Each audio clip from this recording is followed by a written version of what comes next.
Higher education Ratia channel पर आपका एक बार फिर से स्वागत है। आज जो आपको क्वेश्चन करवाए जाएंगे वो चक्रवृद्धि ब्याज के कराए जाएंगे, यानी कंपाउंड इंटरेस्ट के। तो देखो, जो अपने को इसमें क्वेश्चन मिलेगा वो कैसे मिलेगा। राम ने 10,000 रुपए की राशि 10% वार्षिक चक्रवृद्धि ब्याज की दर से किसी को 3 वर्ष के लिए ब्याज पर दी। 3 वर्ष बाद उसे कुल कितनी राशि मिलेगी। तो पहले तो अपन देखना है कि जो उसमें ब्याज है वो प्रति वार्षिक लगा रहा है या यहाँ पर छिमाही तिमाही भी हो सकती है।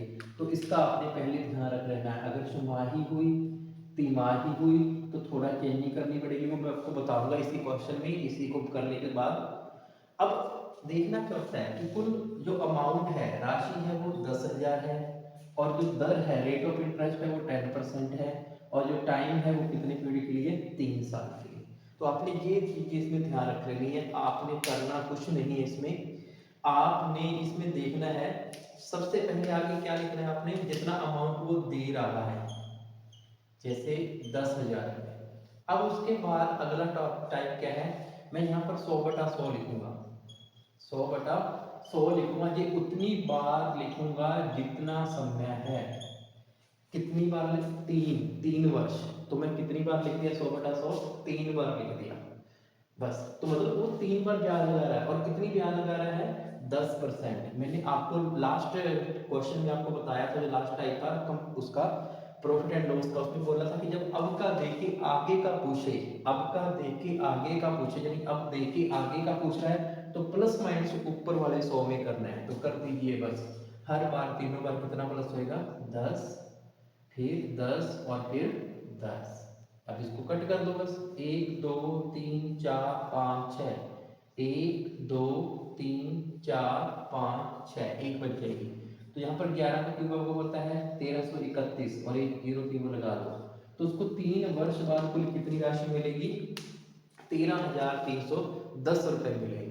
बस कितना मुश्किल है। देखो वो वाला फार्मूला भूल जाओ, 1/10/100, ऊपर आप समय लगाते हो, इंटू मूलधन लगाते हो, -1 करते हो, तो वो इस ट्रिक को इसको छोड़ दो, बहुत लेंथी हो जाएगा।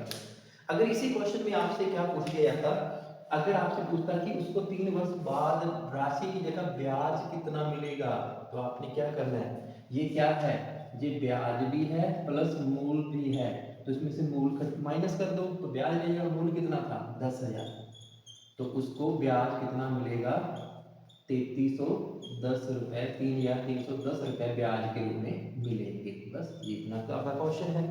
एक क्वेश्चन और देख लो इसी में, मैं इसके ऊपर ही आंकड़े चेंज कर देता हूँ। सपोज करो कि यहाँ पर उसने बोल दिया 30,000 40,000 जो भी बोल दिया, लॉजिक लिख दिया मैंने 30,000, जहाँ रेट ऑफ इंटरेस्ट 20% कर देते हैं और यहाँ पे टाइम 2 वर्ष कर देते हैं।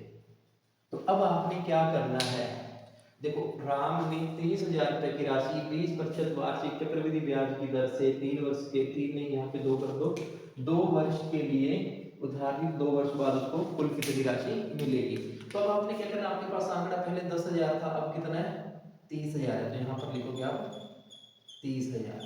और मैंने बोला जितना समय है उतनी बार 100/100 लिखोगे, जितना समय है। अब इसमें 2 वर्ष है, अब रेट ऑफ इंटरेस्ट क्या लगा रहा है, 20, तो यहाँ पे 20 प्लस कर दो बस। लो जी, कर दिया, 1 2 3 4, 1 2 3 4, तो अब कर दो 12 का स्क्वायर 144, पहले तो जीरो लिख दो पीछे, 12 का स्क्वायर 144, 144 को 3 से मल्टीप्लाई कर दो, 3 चौके 12, 12 और 1 13, 3 1 3, 432। तो इस तरीके से उसको मिल जाएगी ये राशि। तो इस क्वेश्चन को आप इस तरीके से कर दोगे। चलो मैं एक बार इसको थोड़ा साफ कर देता हूँ। अब इसी में ही चेंजिंग कर रहा हूँ, इसको पहले थोड़ा हटा रहा हूँ, ऐसे ही देख लेना।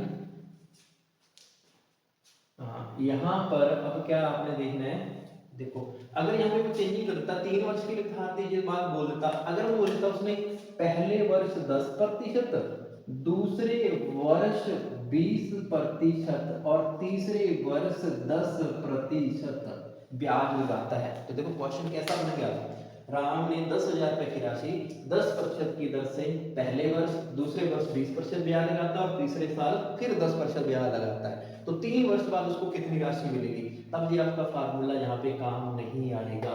तो आपने इसी मेथड से करना है। आपके पास आंकड़ा कितना है, 10,000 का है। और मैंने आपको बोला जितना उसने समय बोला है उतनी बार 100/100 लिख दो, उतनी बार 100/100 लिख दो।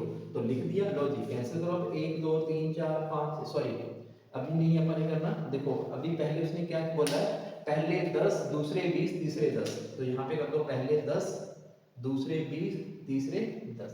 तो 1 2 3 4 5 6, 1 2 3 4 5 6। तो एक जीरो यहाँ से बचेगी। 11 का स्क्वायर 121 होता है, 121 को आपने 12 से कर देना है। तो 12 कम 12, एक मतलब 12 24 और 1 25, 2 12 कम 12 2 14। तो 14,520 रुपये उसको कुल राशि होगी। अगर ब्याज पूछ लेता है तो 10,000 इसमें से माइनस कर दो, तो 4520 रुपये उसको ब्याज के रूप में मिलेंगे। तो अभी